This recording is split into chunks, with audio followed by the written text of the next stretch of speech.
Hey guys, tonight we step deep into a humid jungle somewhere along the Gulf Coast of what you now call Mexico around 1200 BCE. You're standing knee-deep in muddy water, surrounded by giant trees dripping with moss, the air thick with buzzing insects, and the faint calls of distant birds. The ground beneath your feet is sticky, scattered with fragments of pottery and ancient bones you haven't even begun to understand. This is Olmec territory, home to one of the earliest complex civilizations in the Americas, though you probably wouldn't survive long here without a solid guide, or at least a mosquito net. The Olmecs are the mysterious mother culture of Mesoamerica, planting the seeds for the Maya and Aztecs who come centuries later. But their world remains oddly elusive, like a half-remembered dream from a forgotten age. You can almost taste the wet earth and hear the ritual drums beating through the steamy night air. But no one left a clear instruction manual on how to live or die here. So, before you get comfortable, take a moment to like the video and subscribe, but only if you genuinely enjoy what I do here. And hey, why not drop your location and local time in the comments? I love knowing who's tuning in from where. Now, dim the lights, maybe turn on a fan for that soft background hum, and let's ease into tonight's journey together. Your first steps through the Olmec landscape bring a flood of sensory details. Imagine the heavy, humid air pressing on your skin, the sweet scent of ripe fruit mingling with the dank smell of decaying vegetation. The forest floor is a tangled maze of roots and fallen leaves, making every step an exercise in balance and caution. You hear the chatter of small creatures, howler monkeys throwing their loud voices across the canopy, cicadas droning a constant background noise, and somewhere far off, the splash of water as a crocodile slips silently into a river. Archaeologists have discovered that the Olmecs settled in this swampy lowland because of its rich resources: fertile soil for growing maize, plentiful fish and game, and abundant stone for carving their now famous sculptures. But the landscape could be treacherous. Seasonal floods reshaped the land, and dense forests concealed dangerous predators. You probably wouldn't survive the first week without learning which plants were edible or which rivers to avoid. One quirky tidbit that's fun to imagine: some researchers think the Olmecs may have used hallucinogenic plants to enter trance states during rituals. Picture shamans swaying under the moonlight, eyes glazed, communicating with jaguar spirits that seem to prowl just beyond the campfires. It's a glimpse into a world where the line between the natural and supernatural blurred. But here's where the mystery deepens. Archaeologists still debate whether the Olmecs developed their distinctive culture independently, or were influenced by even older civilizations farther south or east. Some propose cultural exchanges with South America. Others suggest a unique Mesoamerican innovation. The truth might be lost forever beneath these dense jungles. As you walk, remember your weird neighbor with the 3 goats who swears by old herbal remedies. Well, the Olmecs had their own secret knowledge, passed down in whispers and carved into stone. You're stepping into a place where every leaf, every carved stone, might hold a story you'll never fully understand, but which invites you to imagine, wonder, and slowly drift into the past. You keep moving through the thick greenery, feeling the dampness soak into your clothes and the constant hum of insects buzzing around your head. After a while, you arrive at the edge of a clearing. This is La Venta, one of the most famous Olmec sites, where colossal stone heads, each as tall as a grown man, stand like silent, weathered sentinels. You reach out to touch one, and the surface feels cool, smooth, and impossibly heavy under your fingertips. These sculptures are unlike anything you've seen before, carved from basalt, transported miles away by mysterious means. Each face sporting a distinct helmet-like headdress and expression that's half human, half jaguar. La Venta isn't just a pile of rocks, though. It was once a bustling center of ritual and power, surrounded by earthen pyramids, plazas, and carefully planned waterways. Imagine the buzz of hundreds of people gathered here, their feet pounding on packed earth as priests lead ceremonies involving music, dance, and offerings to unseen gods. The Olmecs didn't leave written records, but their art speaks volumes. Jaguar motifs and strange symbols whisper stories of power, protection, and the spiritual world. Here's a quirky detail. Some scholars think the Olmec heads might represent rulers wearing ball game helmets, hinting at the early importance of the Mesoamerican ball game. Imagine crowds cheering, the thud of a rubber ball echoing against stone walls, while the fate of players and kings alike hung in the balance. The ball game wasn't just sport, it was a ritual with cosmic significance. But archaeologists still debate whether these colossal heads were purely political portraits or had deeper religious meanings. Were they guardians of the city, representations of divine ancestors, or markers of territorial claims? We may never know for sure, but the sheer scale and craftsmanship tell you how important they were. Walking past the sculptures, you notice the smell of smoke rising from nearby fires where food is cooking. Maybe maize, beans, and squash roasting over open flames. The chatter of workers mixing clay for pottery and children running barefoot around mud huts adds a warm human touch to this ancient stone city. You can't help but feel a little jealous of the Olmec artists and sculptors who worked tirelessly to carve these incredible heads with only stone tools and sweat. Your weird neighbor with the goats probably thinks those sculptures are the perfect conversation starters for his next BBQ. Remember, though, the jungle is unforgiving. Seasonal floods could wash away entire structures, forcing the Olmecs to rebuild or abandon their cities. Archaeologists still puzzle over why Laventa was eventually deserted.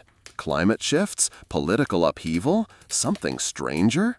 Whatever the reason, you step away from the giant heads with a sense of awe and quiet mystery, the dense forest swallowing the echoes of a vanished world. You slip deeper into the forest, the canopy thickening overhead until sunlight filters through in golden beams, dust motes floating lazily in the humid air. Soon, you find yourself standing before another Olmec site, San Lorenzo. If La Venta is the grand temple city, San Lorenzo feels like its bustling older sibling, a sprawling complex where power and mystery mingle like the mist around you. Here, you notice the odd mix of natural landscape and monumental human effort. Massive earthen mounds rise like hills, but clearly shaped by careful hands. These were homes for the elite, stages for ritual dramas, and possibly even ancient landmarks visible from far away.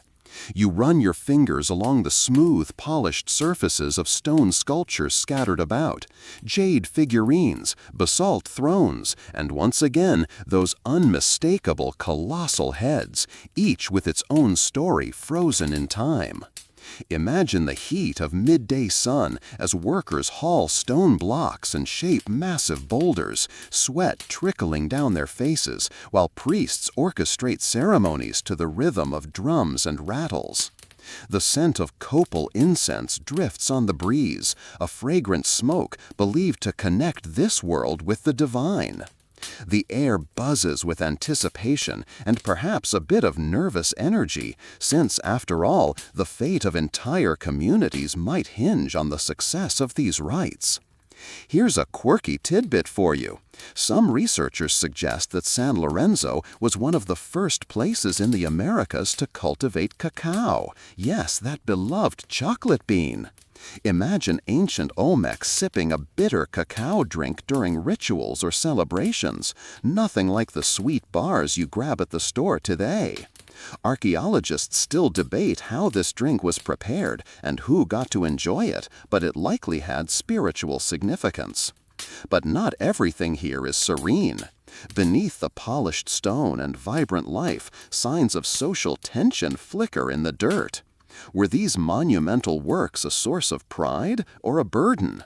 Did the common folk admire their rulers or resent the labor demanded? Archaeologists still debate whether Olmec society was rigidly hierarchical or more fluid. You pause by a small pool of water, its surface mirror smooth, reflecting twisted branches and the sky beyond.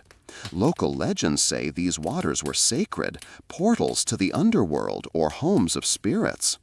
You dip your fingers in, feeling the coolness seep into your skin, a fleeting connection to those who lived and dreamed here thousands of years ago. Walking away from San Lorenzo's silent stones, you feel a subtle chill. Maybe the forest's way of reminding you that this was a place of mysteries and rituals, power and humanity, forever woven into the ancient jungle. The sun starts dipping low as you wander toward the next Olmec marvel, Tres Zapotes. Unlike the dense jungles of La Venta or San Lorenzo, this site sprawls across more open terrain, with rolling hills and patches of grass catching the evening light. You kick a pebble, hearing the crunch underfoot, and feel a strange mix of familiarity and ancient weight. This place was alive with the footsteps of traders, artisans, and perhaps spies, long before anyone could write down their stories. Tres Zapotes stands out for its enigmatic artifacts, massive stone monuments etched with symbols that scholars puzzle over to this day. You lean in to trace the grooves of a stela, imagining the hands that carved these cryptic signs. The air carries the faint scent of damp earth and crushed leaves, a reminder that nature always reclaims what we build, slowly but surely. Among the ruins, you spot smaller sculptures, jaguars lounging in carved niches, serpents curling their stone bodies around columns, and oddly human-like figures wearing elaborate headdresses. The jaguar was more than just a big cat here. It was a symbol of power, the ultimate predator in both the wild and the spiritual realms. You almost expect to hear its growl echoing through the hills. Here's a fun, slightly bizarre detail. Archaeologists found what might be one of the earliest known ball courts, places where the Olmecs played a ritualistic game that was part sport, part sacred theater. Imagine sweaty players dodging, striking a heavy rubber ball with their hips, all under the watchful eyes of priests and spectators. The ball game wasn't just entertainment, it was thought to mirror cosmic battles between gods. Archaeologists still debate how exactly the game was played and what the stakes really were. Losers could face humiliation or worse. The landscape itself tells stories too. Some mounds align mysteriously with solstices and equinoxes, hinting that the Olmecs had a keen eye on the stars and seasons, a celestial calendar guiding their rituals and agricultural cycles. You tilt your head skyward, trying to imagine their night skies, free of city lights, where constellations shimmered like jewels. As twilight softens the world, you settle on a grassy knoll overlooking the site, feeling the hum of ancient lives pulsing beneath the soil. Tres Zapotes whispers its secrets to anyone patient enough to listen, blending everyday survival with extraordinary belief. You wake up with the early sun filtering through thick jungle leaves, the air heavy with humidity and the scent of damp moss. Today, your footsteps lead you to La Venta, the heart of Olmec civilization, a place where myths and reality blur beneath towering pyramids and colossal heads. The ground beneath your feet feels soft, shaped by centuries of ritual, trade, and the slow accumulation of human effort. La Venta's colossal stone heads greet you first, their weathered faces staring out with enigmatic expressions that seem to hold a secret just out of reach. Each one weighs several tons, carved from basalt boulders dragged over 60 miles through rivers and jungle, a feat that would make even your gym-obsessed neighbor jealous. You try to imagine the labor, the organization, the sheer willpower needed to transport and sculpt these giant visages without modern tools or engines. Here's a quirky tidbit. Some scholars think these heads might be portraits of actual rulers, frozen in time like stone selfies. Others argue they represent powerful deities or mythological figures, guarding the city with eternal vigilance. Archaeologists still debate the true identity of these stone giants and whether their creators intended them as memorials or symbols of cosmic power. As you wander further, you come across a sprawling ceremonial complex, a mosaic of platforms, plazas, and pyramids. The smell of crushed earth and faint charcoal lingers, evidence of countless fires that lit midnight rituals. You run your fingers over the worn stone steps, feeling the echoes of drums and chants vibrating through the air. This was a place where priests communicated with gods, and where rituals likely involved offerings, dances, and perhaps even bloodletting to ensure the balance of the cosmos. One particularly peculiar practice involves the use of rubber balls in ritual games, which weren't just entertainment, but spiritual battles mirroring the cosmic struggle between light and darkness. The bounce and thud of these balls on packed earth was a soundtrack to prayers and prophecies. Imagine the tension as players risked honor or even life in these sacred contests. The jungle seems to hum around you, a living witness to the layers of history beneath its canopy. La Venta is more than ruins. It's a pulsating heartbeat of a culture that thrived on mystery, power, and an intimate connection to nature. You follow the winding trail deeper into La Venta, where the air turns denser, heavy with the scent of blooming bromeliads and distant rain.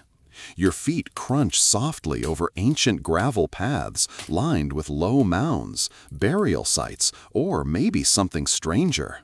The Olmecs didn't exactly label things for future visitors. No handy signs or info plaques here, just vibes and guesswork. You reach a low hill, now overgrown with vines, but once the base of a massive earthen pyramid. This wasn't just a fancy lookout point, it was sacred terrain.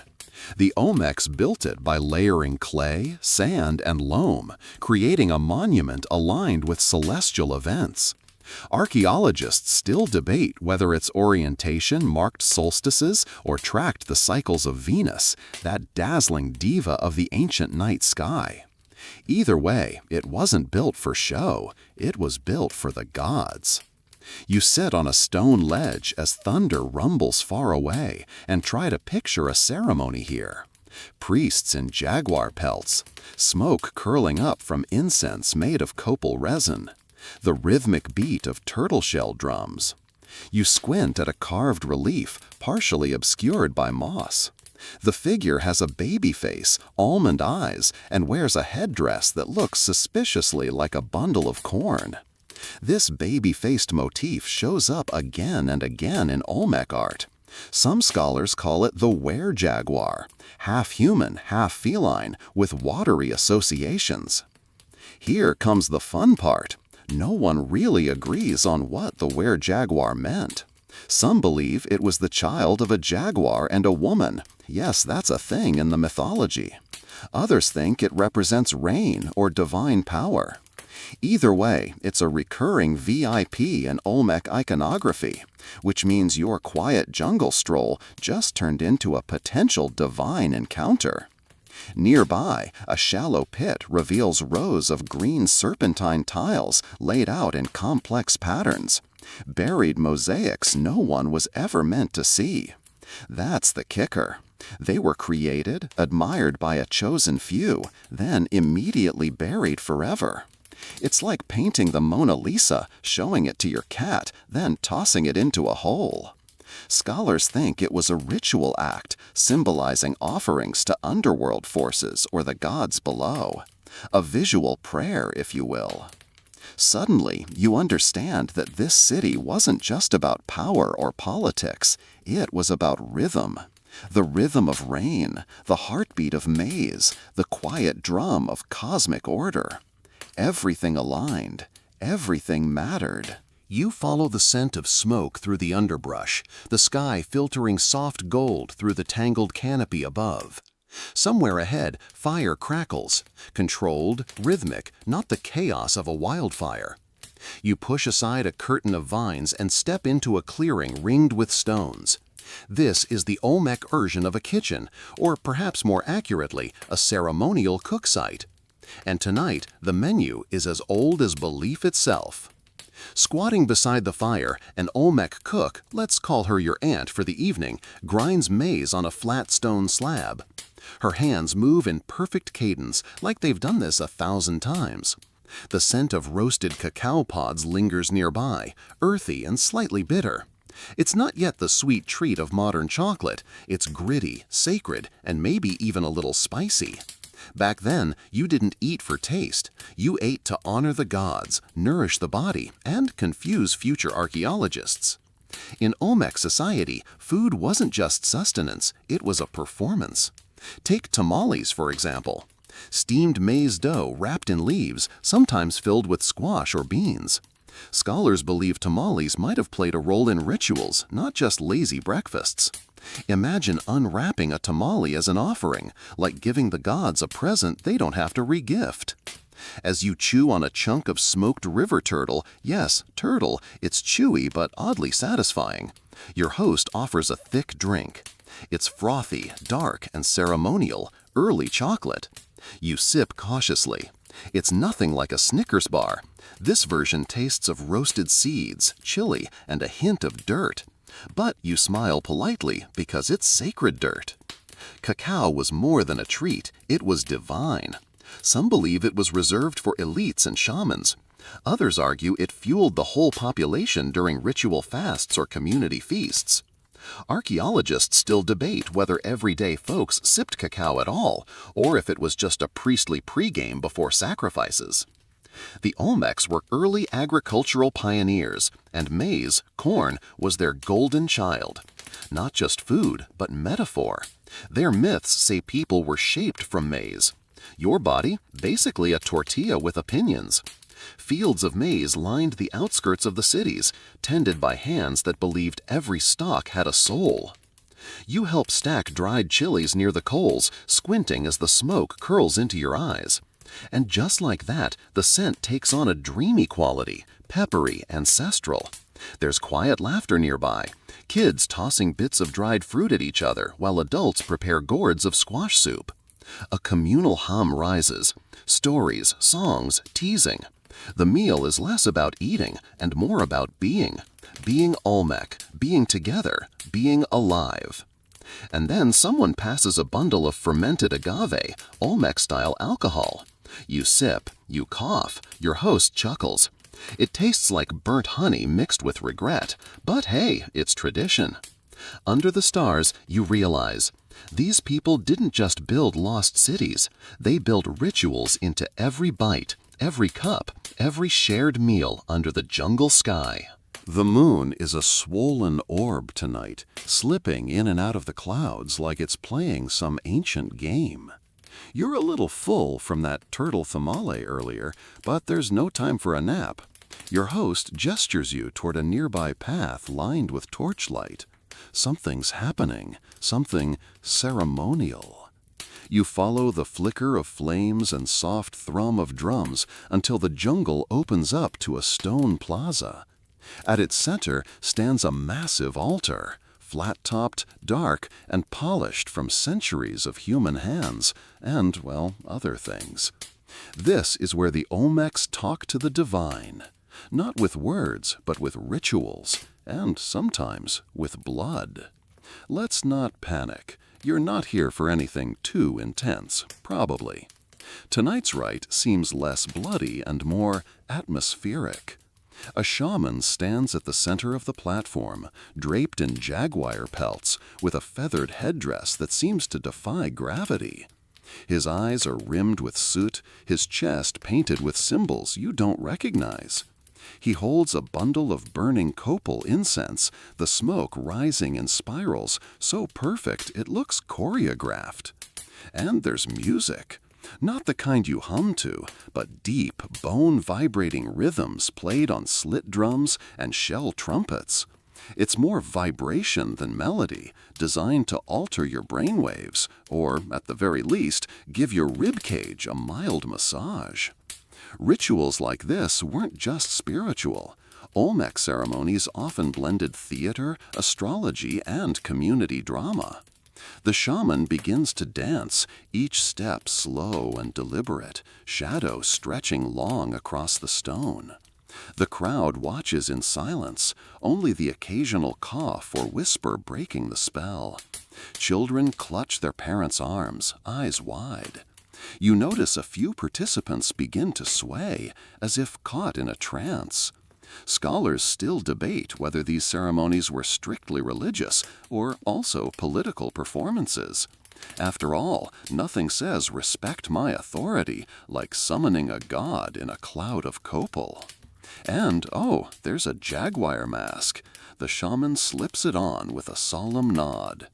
The Olmecs revered jaguars, often linking them to rulers, gods, or the power of the underworld.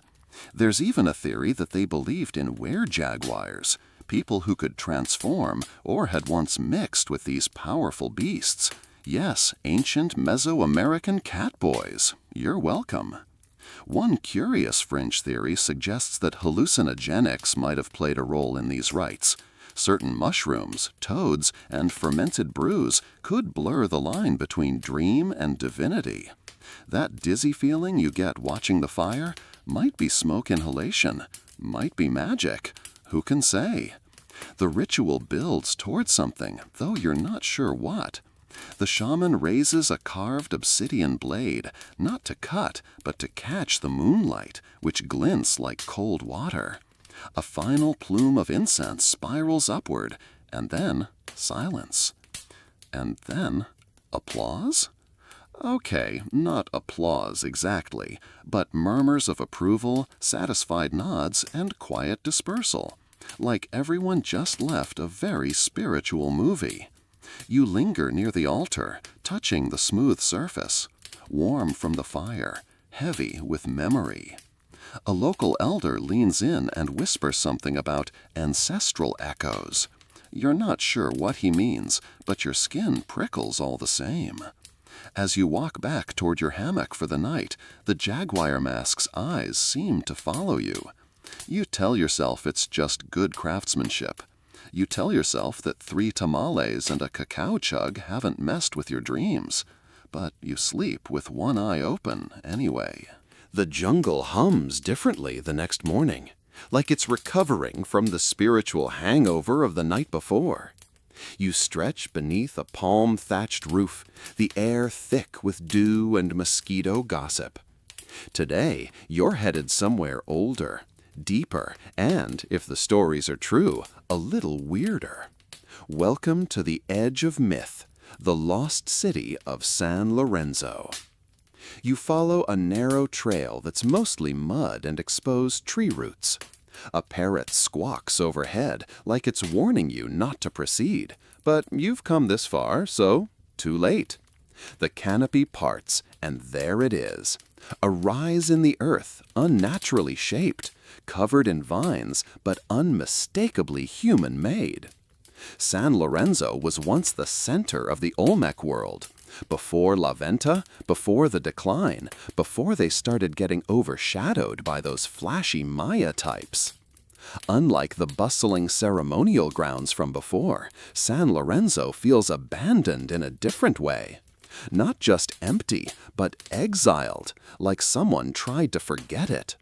You climb a terraced slope, stone steps worn down by feet long turned to dust. The site sprawls across the high ground, complete with ancient causeways and buried reservoirs. That's right, the Olmecs engineered water systems more than 3,000 years ago. Aqueducts, baby! Who needs Rome? Mainstream historians agree San Lorenzo was the political and religious capital of the Olmecs between 1200 and 900 BCE. What's quirky is how abruptly it seems to have been depopulated. No war, no massive catastrophe. Just people left, like they saw something they didn't like and noped out with their household gods. Archaeologists still debate whether environmental factors, shifts in trade, or religious upheaval led to the city's decline. There's even a theory that a major river changed course, leaving the city high and dry, literally. That'd be like your favorite coffee shop closing because the Wi-Fi moved.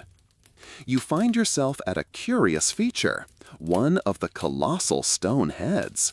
It's partially buried, the face peeking out from the earth like it's mid-nap. You run your fingers across the basalt. It's smoother than expected. Each head is thought to represent a ruler, or possibly a legendary ball player, depending on who you ask. They all wear these curious helmets. Protective gear, ritual attire, fashion statement? Theories abound, but your guess is as good as the next sweaty archaeologist. One thing is certain, carving and transporting these heads, some weighing up to 20 tons, wasn't easy. They came from mountains over 50 miles away. Imagine convincing your neighbors to help you drag a 2-story boulder through swamps with no wheels or draft animals. That's some serious HOA cooperation. Near the head, a platform juts out. Possibly a throne, possibly a sacrificial stage, or possibly the world's oldest DJ booth. It's hard to say. The Olmecs left no written records we can read, just symbols and iconography that feel like puzzles missing a few key pieces. You squint at a carved motif of a man merging with a jaguar, again. These creatures are everywhere. Either they had a big cat infestation or a major case of feline reverence. Local legend says the heads still speak at night, whisper things to the jungle. You sit for a moment and try to listen. All you hear are cicadas and your own stomach demanding another tamale. As the sun climbs higher, the light cuts through the ruins in golden slices, illuminating edges and corners that feel too perfect to be accidental. There's a sense of sacred geometry here, an understanding of space, light, and power that feels intentional. Like someone planned this place not just for function, but for awe. And yet it all slipped into the earth, slowly, like a sigh. You stand on the remains of what was a capital, a stronghold, a heartbeat of an entire culture. Now it's just moss and stone, and you, breathing it all in. You look back at the stone head. It doesn't blink, of course, but it feels like it could. You give it a little wave, just in case. You leave San Lorenzo with a strange ache in your chest. Not fear, just a kind of nostalgia for a place you never belonged to. It's a feeling that clings to your skin like jungle mist as you wade back through vines, roots, and buzzing insects toward the next mystery. And tonight's curiosity? Frogs. Well, not just frogs. Frogs and babies. And feathers, and an entire theater of symbolic oddities that only make sense if you're living in 900 BCE and think lightning is caused by jaguar gods having arguments. You arrive at a modest clearing near a ceremonial mound, the ground uneven with ancient activity. In one corner, a slab of stone, flat, wide, with worn grooves that look suspiciously deliberate. A few feet away, a clay figurine sits under a cluster of mossy leaves. Big head, tiny body, wide eyes. It's the kind of thing that might have been called a children's toy if it didn't look so eerily adult. Here, the Olmecs practiced some of their more peculiar rituals that blended human forms with animals, called forth thunder with infant-shaped sculptures, and held frogs in astonishingly high esteem. Yes, frogs. Mainstream scholars confirm that frog imagery appears all across Olmec sites, on carved celts, figurines, and even in some of those baffling baby-faced statues. Frogs were associated with rain and fertility, obviously useful concepts when your cornfields depend on unpredictable skies. But there's also a stranger twist. Some clay figures depict frog-human hybrids. One even has what looks like gills and webbed fingers.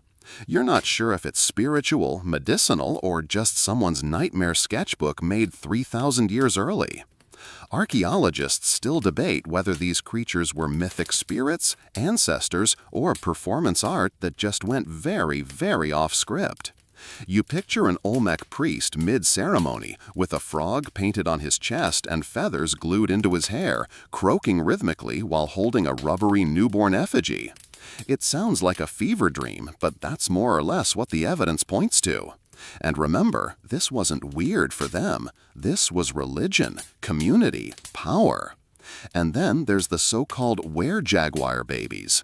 You're back to the carved infant forms now, those pudgy, soft-bodied sculptures with open mouths, almond-shaped eyes, and little cleft heads. Experts still don't agree if they represent deities, spirit-channeling humans, or supernatural offspring. One fringe theory, they're shape-shifting rain-bringers. Another, they were used in rituals to summon gods through mimicry, like cosmic karaoke, but more amphibious. You crouch near a fire pit, long extinguished, where charred animal bones and figurine shards have been discovered. One such piece, now in a museum far from here, shows a tiny child holding what might be a fish, or maybe a snake, or maybe both. The Olmecs weren't big on captions. You sip from your gourd of thick, bitter cacao and imagine the nighttime scene. The priest leads a chant in a language now lost, the community encircling him in silence. Children watch with wide eyes, unsure if they're about to learn a sacred secret or get sprinkled with frog juice. The sky darkens. Drums begin, slow and steady. The smell of crushed herbs mingles with the swampy tang of earth. A frog croaks nearby, not realizing it's the star of tonight's spiritual programming. And this bizarre, beautiful mix of reverence and weirdness is the Olmec way. The rain gods must be kept happy, and the best way to do that, apparently, is through a combination of sculpture, impersonation, and amphibian cosplay. What's remarkable is how cohesive it all feels. The symbols repeat, the baby faces, the claws, the bulging eyes, and cleft heads. It's as if across centuries and cities, the Olmecs were engaged in a single shared hallucination, a vivid belief system built not from writing, but from shapes, rhythms, and animal echoes. You lie back on the cool grass and watch the canopy sway. Somewhere out there, maybe one of the frogs is a god. Or maybe someone just really liked frogs. Either way, the ritual lives on, in fragments, in stories, and now in your slightly baffled imagination. You're up before the sun again. Not because you're enthusiastic, but because the jungle's version of a snooze button is a howler monkey yelling directly into your soul.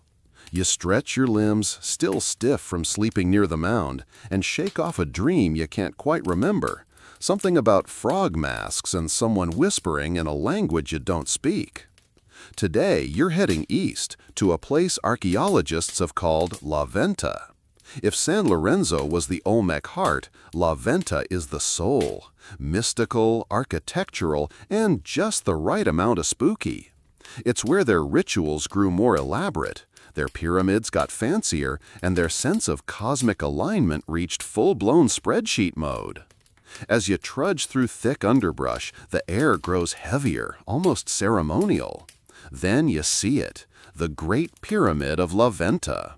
It's not flashy like Giza, but it's older than the Acropolis, older than Rome, older than your sense of shame about wearing damp bark fiber underwear. The pyramid rises out of the earth like a sugar loaf, perfectly centered in a city plan that would make any Virgo cry with joy. The Olmecs didn't just stack rocks, they aligned sacred buildings with stars, cardinal directions, and maybe even mythological GPS signals. One mainstream historical fact, La Venta was likely the religious and political capital of the Olmec world after San Lorenzo declined around 900 BCE. And boy, did they make it count! You follow the central axis of the city, walking along what might have been a processional walkway. The path is flanked by basalt columns driven into the ground like picket fences, possibly once guiding grand parades of priests, dancers, or citizens pretending not to notice that someone dropped a tamale. Ahead, a series of altars appears, though altar might be the wrong word. These carved stones, once thought to be thrones, show figures emerging from cave-like mouths. Some believe these represent sacred portals, places where humans and gods swapped weekend plans. Archaeologists still debate whether these altars were used for sacrifices, public storytelling, or diplomatic meet and greets with supernatural entities. The figures on them often wear elaborate headdresses and sit inside what looks like a niche or cave, symbolizing perhaps the womb of the earth, the origin of life, or a particularly cozy waiting room between realms. Now here's your quirky fringe tidbit. Some believe the entire layout of La Venta mirrors a cosmic map, not just symbolic, but functional. According to this theory, each monument was a kind of tuning fork for divine energy, channeling the power of rain, fertility, or jaguar transformation straight into the soil. It's like ancient urban feng shui with a dash of shamanic wireless charging. As you wander past another colossal head, this one tilted, its lips pursed as if mid-sigh. You try to picture what La Venta looked like at its height.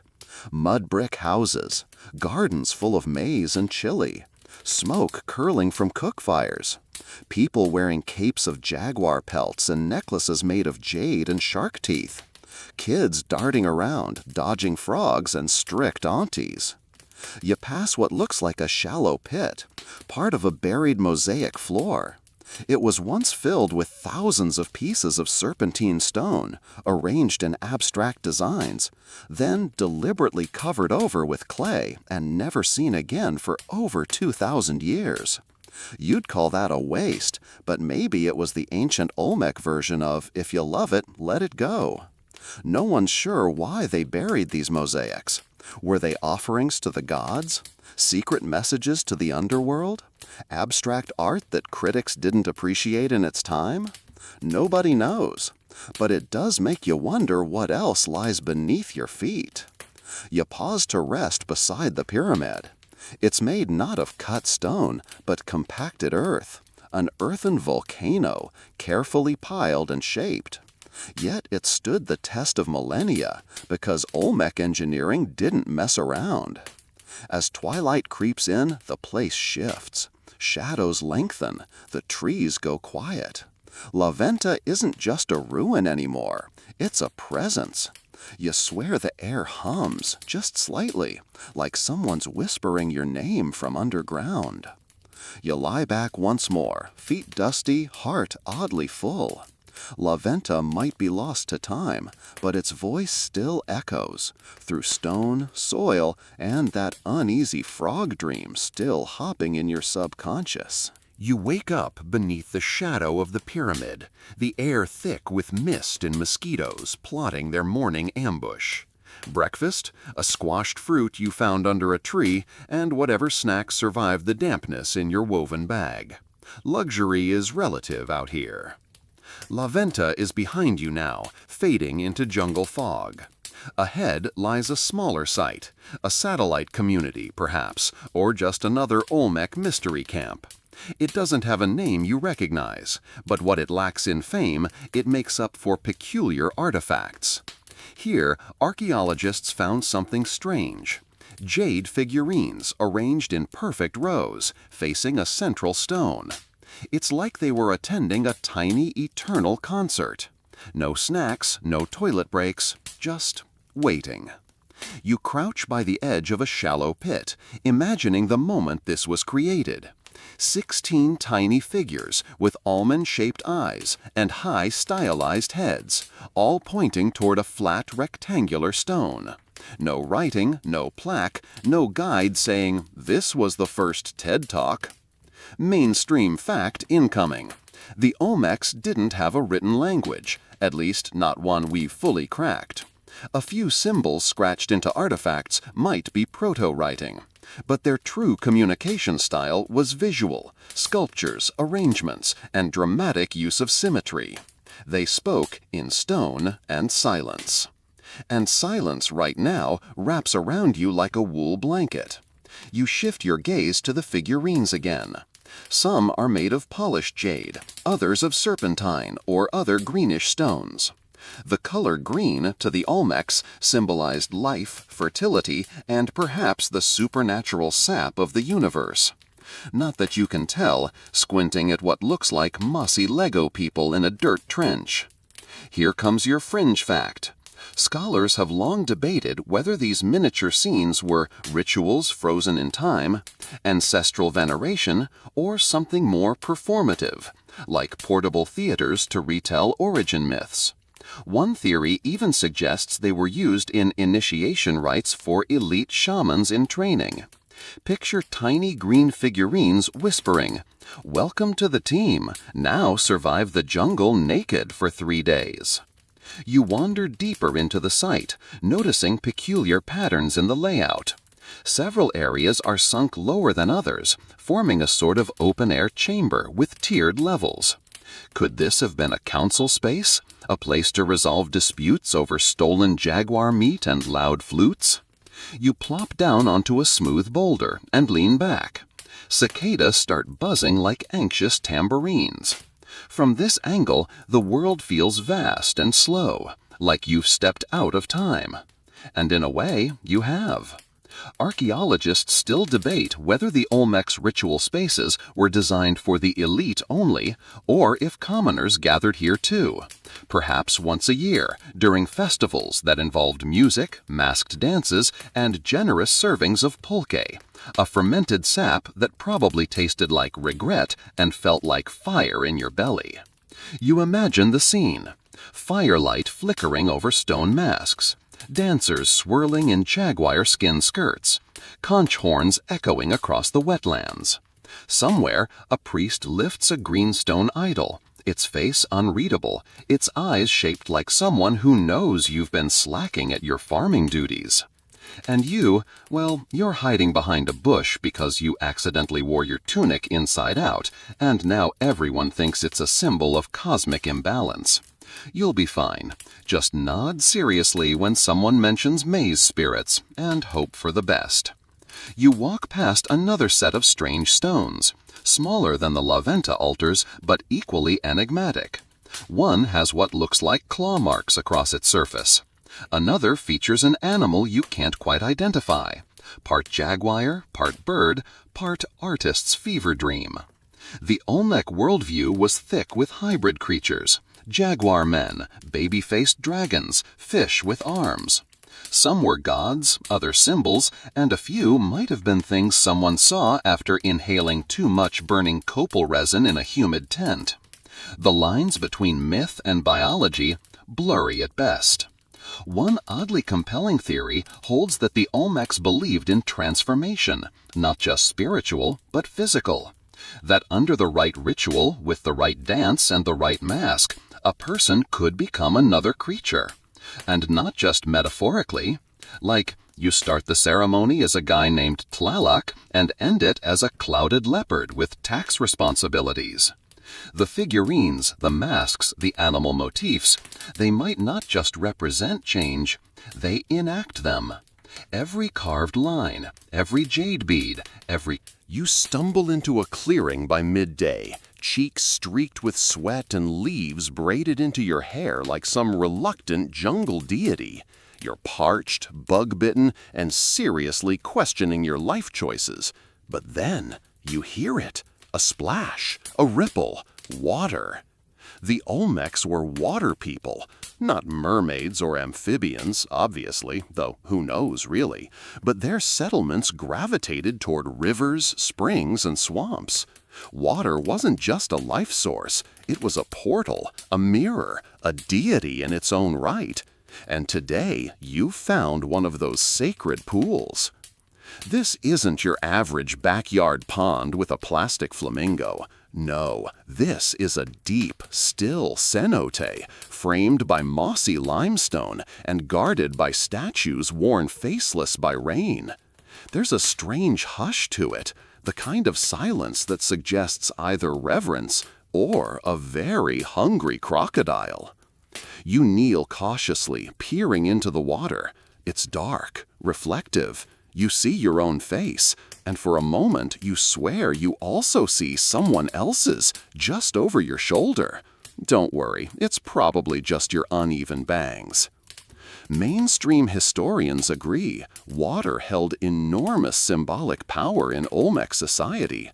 Many of their major centers, like San Lorenzo and La Venta, were built near rivers, and artifacts show extensive use of aquatic symbolism.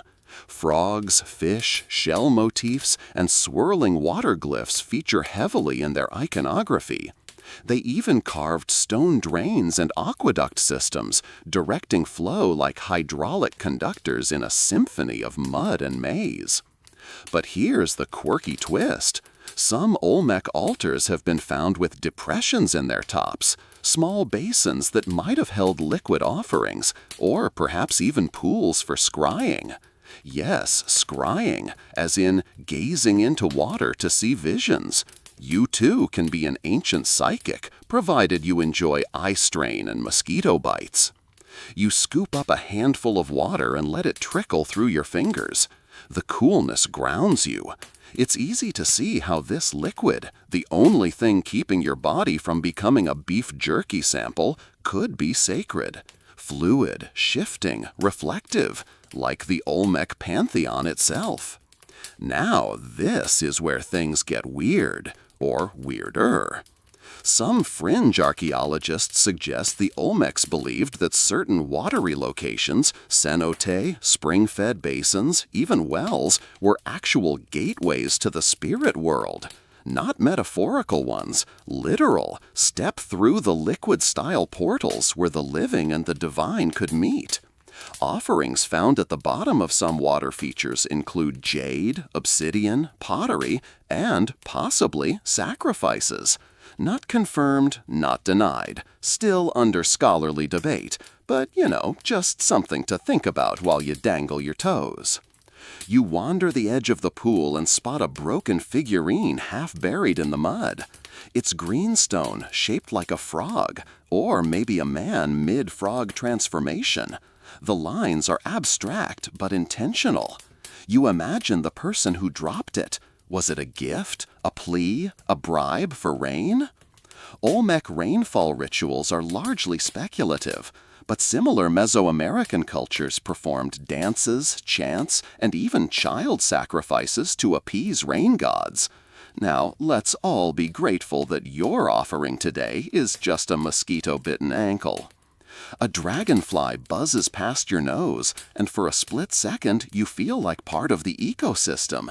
You're a speck, sure, but you're their speck now.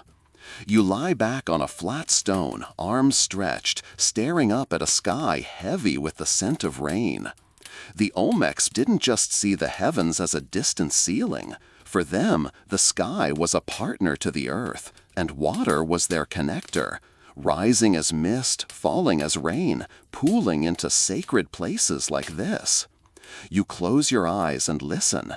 Somewhere, deep beneath the earth, water drips in rhythmic plinks, like the heartbeat of a world half-remembered. A world where priests once fasted for days to prepare for rituals, painting their faces with clay and their minds with visions of jaguar gods and cosmic babies with toothy grins. You dream briefly, something about a fish-headed shaman doing somersaults in a cave filled with glowing frogs. It's unclear whether this is spiritual insight or the mango you ate 2 hours ago fermenting in your gut. You wake up to the sound of thunder, soft, rolling, like a drumbeat echoing across time. You trudge onward through the green underworld, past thick vines and trees that seem older than shame itself. The air is heavier now, humid, like it's been drinking its own sweat. But as the jungle starts to thin, you spot something different ahead. Not just another stone mound or toppled statue, but the subtle shape of planning, symmetry, civilization.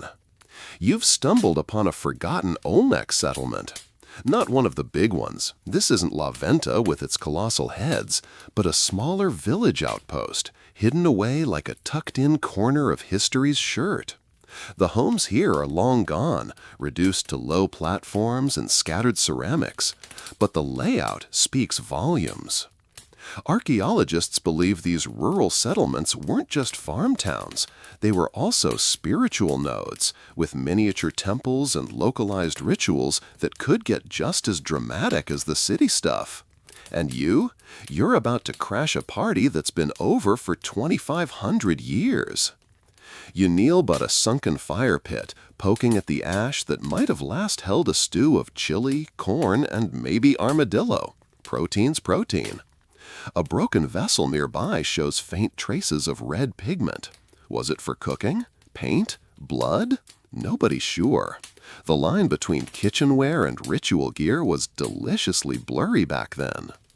One of the most charmingly odd things about Olmec daily life is their belief that every action could hold ritual significance. Grinding maize? Sacred.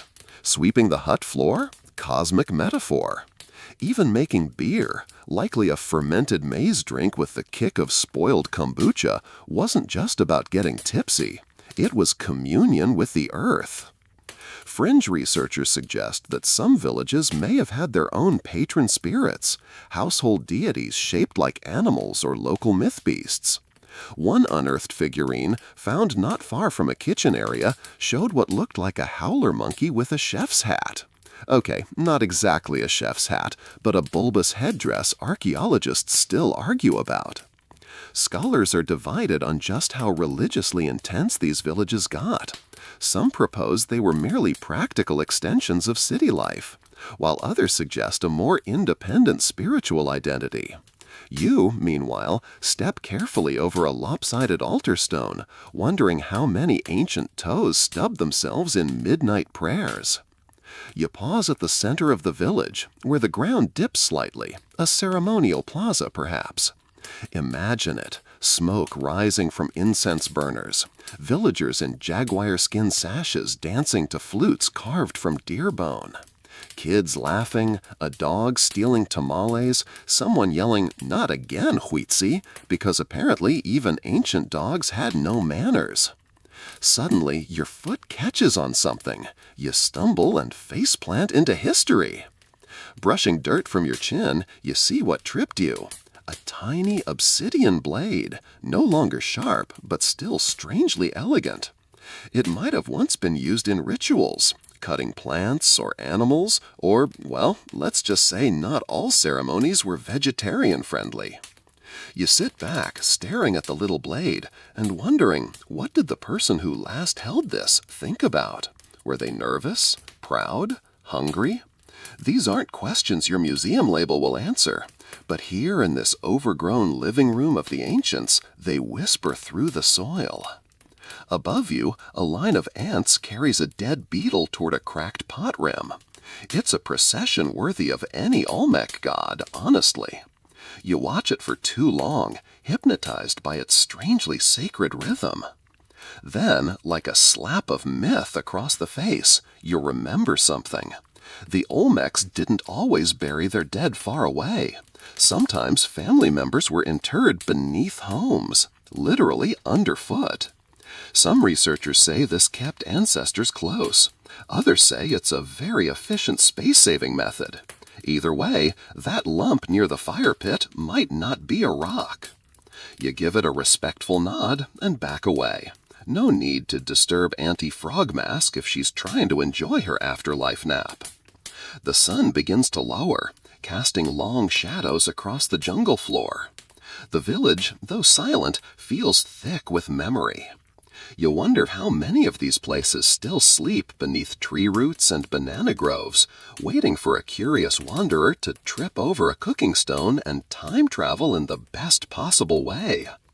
The Olmecs didn't leave behind great libraries or written records, but they etched meaning into mud, stone, and ashes. And standing here, swatting flies off your nose, you feel the weight of that unspoken language. It's not loud, it's not showy, but it's